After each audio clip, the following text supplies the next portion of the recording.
जय हिंद बच्चों, नमस्कार। मैं हूं अमन शर्मा और आप सभी का मैथ्स एनालिसिस में स्वागत है। इस वीडियो में हम लोग पढ़ने वाले हैं class 10th NCERT exercise 6.3 triangle chapter से और क्वेश्चन नंबर 12 है हमारे पास। आइए समझे क्वेश्चन नंबर 12 को। क्वेश्चन नंबर 12 में क्या है, ध्यान से सुने। Sides A B and B C and median A D of a triangle A B C. ध्यान से सुने, ट्राइंगल ए बी सी को देखें ध्यान से। जैसे ये आपके पास ट्राइंगल ए बी सी है, इसकी side A B, side B C और ये मीडियन ए डी, इसकी बात कर रहा है। क्या है, और रिस्पेक्टिवली प्रोपोर्शनल। ध्यान से सुने, ये जो तीनों दो साइड्स और मीडियन बताया, ये प्रोपोर्शनल है। किसके? Proportional to sides P Q, Q R and median P M of triangle P Q R, see figure. ठीक है, तो ध्यान से देखो क्या बोल रहा है। ये जो ट्राइंगल ए बी सी है और ये जो ट्राइंगल पी क्यू आर है, जो ए बी सी ट्राइंगल की side A B, B C और मीडियन ए डी है, ये प्रोपोर्शनल है किसके? ट्राइंगल पी क्यू आर की side P Q, side Q R और मीडियन पी एम के।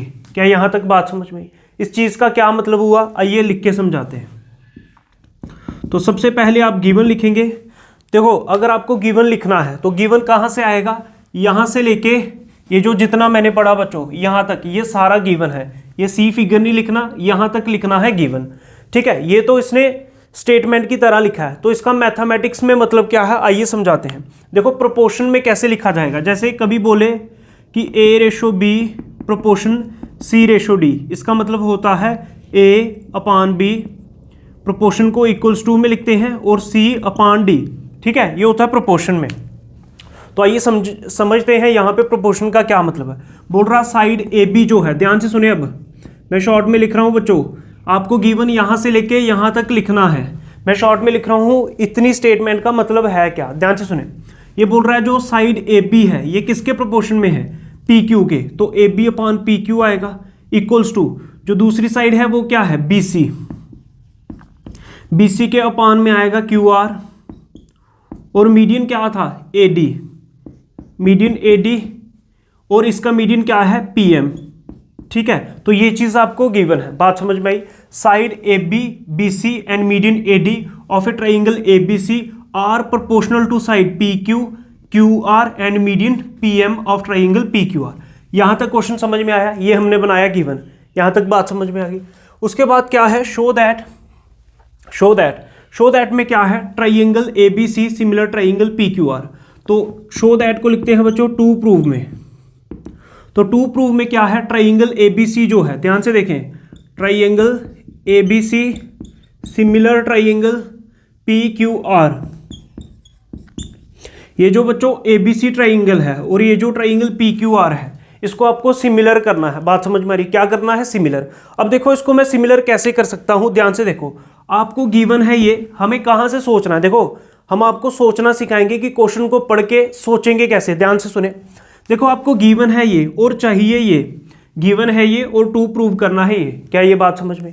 अब देखो, गिवन को यूज करके ही हमें टू प्रूव तक पहुंचना होता है। अब इसको अगर हम ध्यान से देखें, A B upon P Q, ध्यान से देखें, ये आ गया A B upon P Q equals to B C upon Q R. B C तो ये रहा, क्यू आर ये रहा। ध्यान से सुने बच्चों, मतलब आपको ए बी और बी सी, ये साइड पी क्यू और ये साइड, ये सेम रेशो में गिवन है। ठीक है, अगर इनके बीच में ये जो एंगल आ रहा है, ध्यान से देखो, एंगल बी और एंगल क्यू, अगर किसी तरह से एंगल बी और एंगल क्यू इक्वल हो जाए तो ये दोनों ट्राइंगल सिमिलर हो जाएंगे। कौन से रूल से? कौन से रूल से? Side angle side similarity rule से। कैसे? ध्यान से सुनो, अगर एंगल बी और क्यू इक्वल है, ठीक है, उसके बाद एंगल बी के साथ लगने वाली साइड कौन सी है? ए बी, और एंगल बी के साथ दूसरी साइड कौन सी है? B C. ऐसे ही एंगल क्यू के साथ लगने वाली साइड कौन सी है? पी क्यू, और एंगल क्यू के साथ लगने वाली दूसरी साइड कौन सी है? Q R. तो देखो, ये सेम रेशो में आगे ही आ रही हैं। ठीक है, और इनके साथ जो बीच में एंगल है वो भी अगर इक्वल आ जाए तो ये दोनों ट्राइंगल सिमिलर हो जाएंगे। बात समझ में? इसका मतलब इन दोनों ट्राइंगल्स को सिमिलर करने के लिए मेरे को एंगल बी और एंगल क्यू इक्वल करना पड़ेगा। सबसे पहला काम होगा कि किसी तरह से आप एंगल बी और एंगल क्यू को इक्वल लाएंगे। बात समझ में आ रही है? नेक्स्ट समझते हैं। अब टू प्रूव के बाद आ जाएगा प्रूफ। ठीक है, अब ध्यान से सुने, मतलब अब आपको काम ऐसे करना है कि जिससे आप एंगल बी और एंगल क्यू को इक्वल ला सके। अब आपको सोचना है कि मैं एंगल बी और क्यू कैसे इक्वल ला सकता हूं। ध्यान से देखो, अब एंगल बी और क्यू कैसे इक्वल हो सकता है, अगर आप किसी तरह से ट्राइंगल ए बी डी दिख रहा है बच्चों और ट्राइंगल पी क्यू आर, ये जो ट्राइंगल है इसको सिमिलर कर दो। अगर इन दोनों ट्राइंगल को सिमिलर कर दो तो एंगल बी और क्यू इक्वल हो जाएंगे। Corresponding angles of similar triangles are equal, यही चीज चाहिए। तो इसका मतलब अब नेक्स्ट स्टेप में आपको क्या करना पड़ेगा, किसी तरह से ए बी डी और पी क्यू एम ट्राइंगल, इन दोनों ट्राइंगल को सिमिलर कर दो। सिमिलर करोगे एंगल बी और क्यू भी इक्वल हो जाएंगे। बात समझ में आ रही। अब नेक्स्ट स्टेप में क्या करना है, इन दोनों ट्राइंगल को सबसे पहले सिमिलर करना पड़ेगा। बात समझ में आ रही है। आइए करते हैं इन दोनों ट्राइंगल को सिमिलर। अब इसको सिमिलर कैसे करें, तो इन दोनों ट्राइंगल को सिमिलर करने के लिए ध्यान से देखो, मैं इन्हीं को बाहर बना लेता हूं, एग्जाम के अंदर जरूरत तो नहीं है, थोड़ा सा ध्यान से देखें। यहां पे बना रहे हैं, ये ट्राइंगल दिख रहा होगा ए बी डी, ठीक है। ऐसे ही दूसरा ट्राइंगल आपको दिख रहा होगा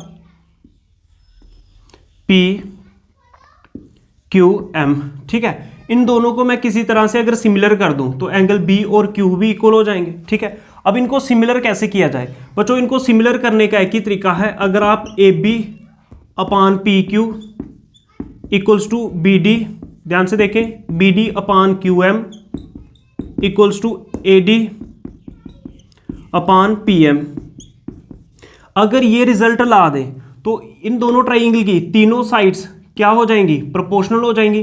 तो दोनों ट्राइंगल सिमिलर हो जाएंगे side side side similarity rule से। इसका मतलब ये रिजल्ट लाना पड़ेगा अगर आपको इनको सिमिलर करना है तो। बात समझ में आ रही है, ठीक है। अब सोचेंगे कि इसको कैसे लाया जाए, ठीक है। अब ध्यान से देखो बच्चों, आपको गिवन क्या था, गिवन क्या था कि ये जो ए डी है ये क्या है, मीडियन है। ध्यान से सुने, ए डी क्या है, ट्राइंगल एबीसी का मीडियन, और पी एम क्या है, पी क्यू आर ट्राइंगल का मीडियन। अगर ए डी मीडियन है तो इसका क्या मतलब हुआ, इसका मतलब ये हुआ कि ये जो बी डी है, ध्यान से सुने, बी डी और डी सी ये इक्वल होगा, क्योंकि अगर ए डी मीडियन है तो बच्चों ये बी डी और डी सी इक्वल होगा। बात समझ में आ रही है। उसके बाद अगर पी एम मीडियन है, ध्यान से सुने, अगर पी एम मीडियन है तो क्यू एम और एम आर भी इक्वल होगा। बात समझ में आ रही है। ये क्यों इक्वल लिख रहा हूं, Q M equals to M R, क्योंकि पी एम मीडियन है। बात समझ में आ रही है। तो सर इसका यूज क्या है, क्यों कर रहे हैं, ध्यान से सुनो। अब आपको बी डी मिल कैसे सकता है, अब ध्यान से देखो, बी डी है क्या, बी डी क्या है, बी सी का हाफ है। ध्यान से सुने बच्चों, बी सी का हाफ है बी डी, तो मैं बी सी को अगर 2 से डिवाइड कर दूं तो बी डी मिल जाएगा, बी सी को 2 से डिवाइड कर दूं बी डी मिल जाएगा, तो बी डी ही मेरे को चाहिए। बात समझ में आ रही है, ठीक है। उसके बाद क्यू आर का हाफ क्या है, क्यू एम, क्यू आर का आधा क्या है, क्यू एम, तो क्यू आर ये रहा, इसका आधा कर दो क्यू एम मिल जाएगा। बात समझ में आ रही है, ठीक है। तो क्यू एम ही चाहिए, बाकी ये चीज और ये चीज, A B upon P Q, A B upon P Q, A D upon P M, A D upon, ध्यान से देखें यहाँ पे बच्चों ए डी आएगा, ए डी अपान क्या, पी एम, ये तो ऑलरेडी है, बस बी सी का हाफ और क्यू आर का हाफ कर दो तो ये चीज़ भी मिल जाएगी। बात समझ में आ रही, तो ट्राइंगल सिमिलर हो जाएंगे। उसके बाद मैं एंगल बी और क्यू भी को लिख दूंगा। ध्यान से सुने, अब लिखेंगे प्रूफ को। तो ध्यान से देखो, ये जो प्रूफ है, ध्यान से देखो, प्रूफ में सबसे पहले ये चीज़ लिखोगे हेयर, ये चीज़ आपको गिवन है, ये इसका रीज़न क्या दोगे, ये गिवन था। अब ये गिवन है नहीं, तो मैं इसको 2 से डिवाइड कर रहा हूँ, बी सी को भी और क्यू आर को भी, ठीक है। तो नेक्स्ट स्टेप में क्या लिखोगे, A B upon P Q equals to B C upon 2 upon Q R upon 2 equals to A D upon P M. पता चल रहा है, A D upon P M. यहाँ तक बात समझ में। सर क्यों किया इसको 2 से डिवाइड और इसको 2 से डिवाइड, क्योंकि यही मेरे को चाहिए। ध्यान से देखो, बी सी अपान 2 का क्या मतलब हुआ, बी सी तो ये पूरा हो गया, बी सी का हाफ क्या होगा, बी डी, ठीक है। तो नेक्स्ट स्टेप में क्या लिखोगे, A B upon P Q equals to B C का हाफ, तो बी सी का हाफ क्या है, B D upon Q R का हाफ, ये पूरा क्यू आर है, क्यू आर का हाफ कौन है, क्यू एम, अभी बताते हैं, equals to A D upon P M. ये ऐसे ही रहेगा। अब आपको रीजन भी देना पड़ेगा कि आपने बी सी का हाफ बी डी क्यू लिख दिया और क्यू आर का हाफ क्यू एम क्यू लिख दिया। रीजन दोगे क्या, बिकॉज ए डी, रीजन क्या दोगे, because A D and P M, because A D and P M are medians of triangle A B C and triangle P Q R, क्योंकि ये आपको median given थे, आप question के अंदर check कर सकते हो। अब ध्यान से देखो, ये रिजल्ट आप रिजल्ट ले आए। अब नेक्स्ट समझते हैं, तो क्या लिखोगे, इन ट्राइंगल ए, ध्यान से सुने, A B D, in triangle A B D and triangle P Q M, and triangle P Q M. ठीक है, तो बच्चों ये ट्राइंगल और ये ट्राइंगल यूज कर रहे हैं। इस ट्राइंगल में हमारे पास क्या है, A B upon P Q, ध्यान से देखें, A B upon P Q equals to B D upon Q M. देख लो, B D upon Q M equals to B D upon Q M equals to A D upon P M. तो देख लो, A D upon P M equals to A D upon P M. तो इन दोनों triangle के अंदर तीनों sides की रेशो जो है वो इक्वल आ रही है। ठीक है, प्रोपोर्शनल आ रही है। तो क्या लिखोगे, ये कैसे लिखा आपने, प्रूव्ड एबव। ऊपर आप प्रूफ के अंदर इस चीज को प्रूव करके आ रहे हो, बोलो बात समझ में आ रही है।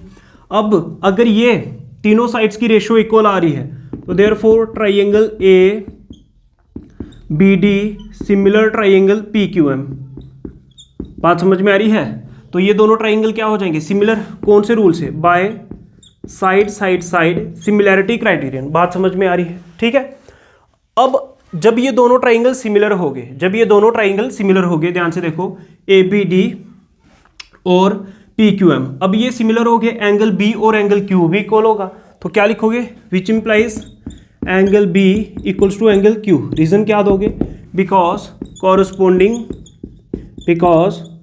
corresponding angles of similar triangles are equal.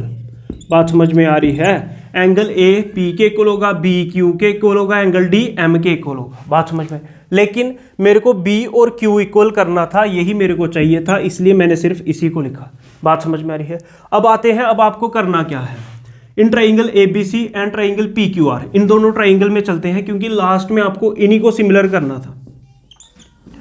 तो क्या लिखोगे, नाउ इन ट्राइंगल, ध्यान से सुने, A B C and triangle P Q are.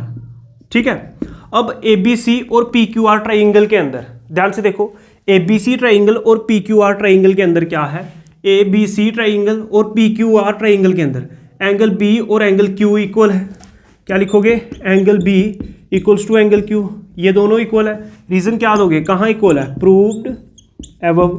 ऊपर आपने प्रूव किया है बच्चों, है ना। अब ये एंगल इक्वल है और इस एंगल के साथ इंक्लूडेड साइड कौन सी है, ए बी, और एंगल क्यू के साथ इंक्लूडेड साइड कौन सी है, पी क्यू। एंगल बी के साथ दूसरी इंक्लूडेड साइड कौन सी है, बी सी।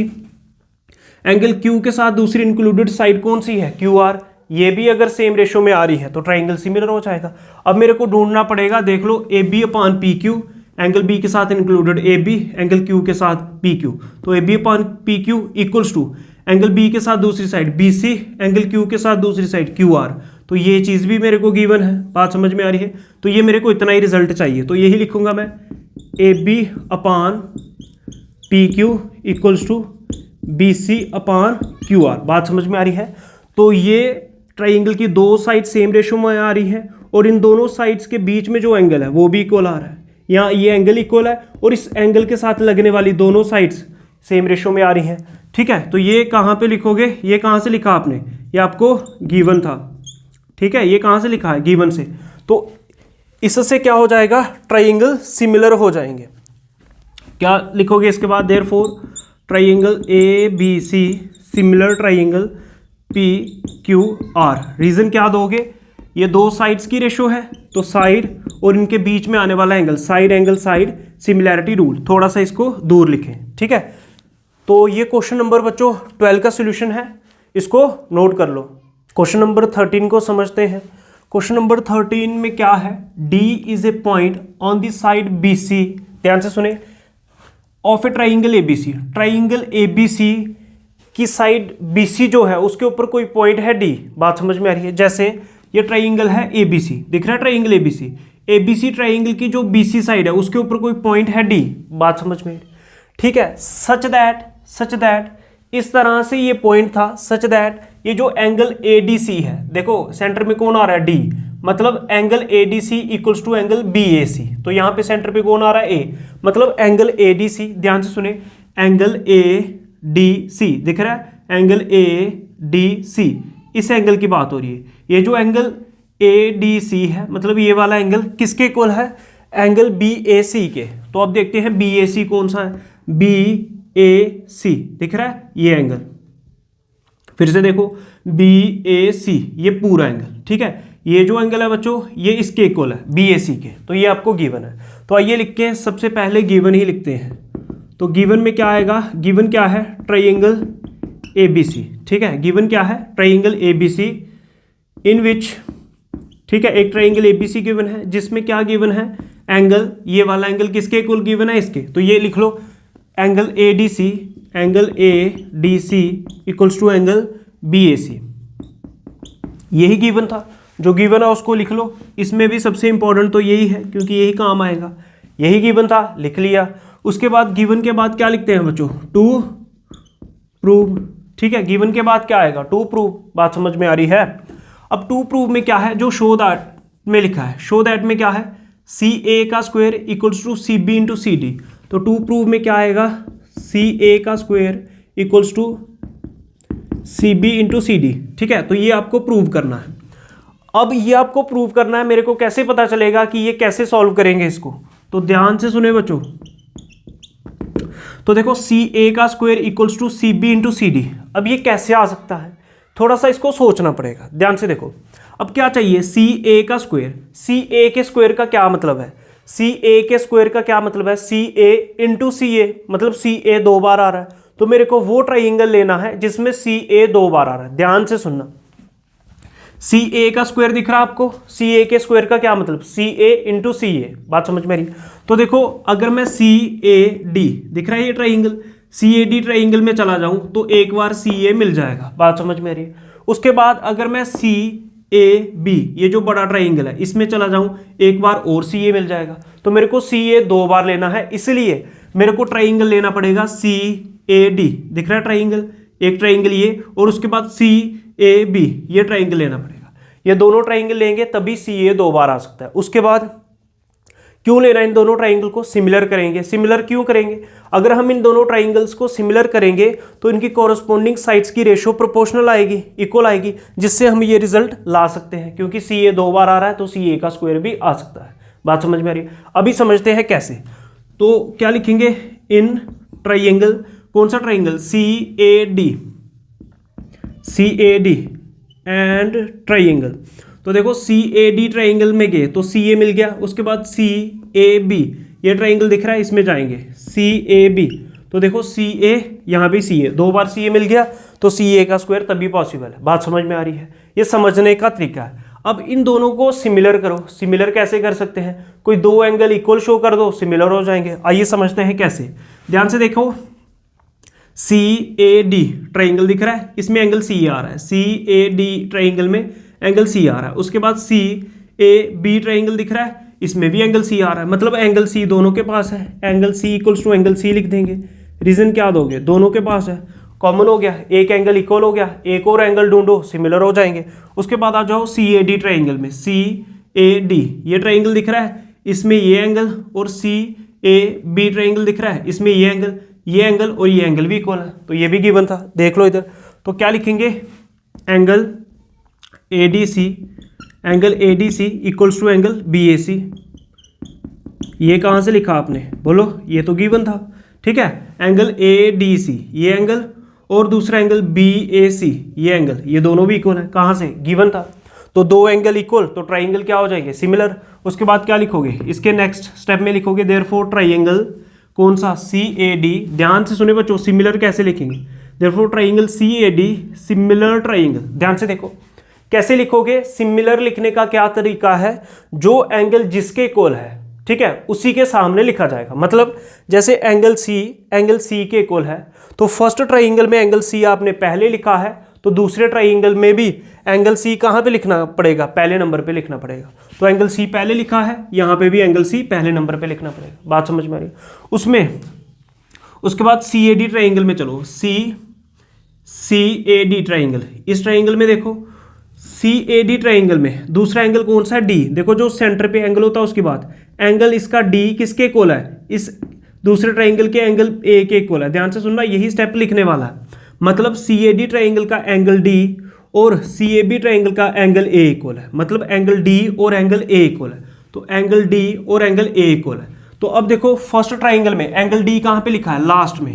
ध्यान से सुनना, फर्स्ट ट्राइंगल में एंगल D लास्ट में लिखा है, तो एंगल D किसके इक्वल है, A के। तो अगर यहाँ पे एंगल D लास्ट में लिखा है, यहाँ पे एंगल A लास्ट में लिखना पड़ेगा। बात समझ में आ रही है, बात समझ में आ रही है, ठीक है। अब आपने दूसरे ट्राइंगल का C भी लिख दिया, A भी लिख दिया, कौन बचा B, तो B सेंटर में आ जाएगा। क्या ये बात समझ में आई? मैं फिर से एक बार रिपीट कर रहा हूँ, थोड़ा सा ध्यान से सुने। मैं ये बोल रहा हूँ कि इन दोनों ट्राइंगल को सिमिलर कैसे लिखना है, एंगल C के इक्वल है।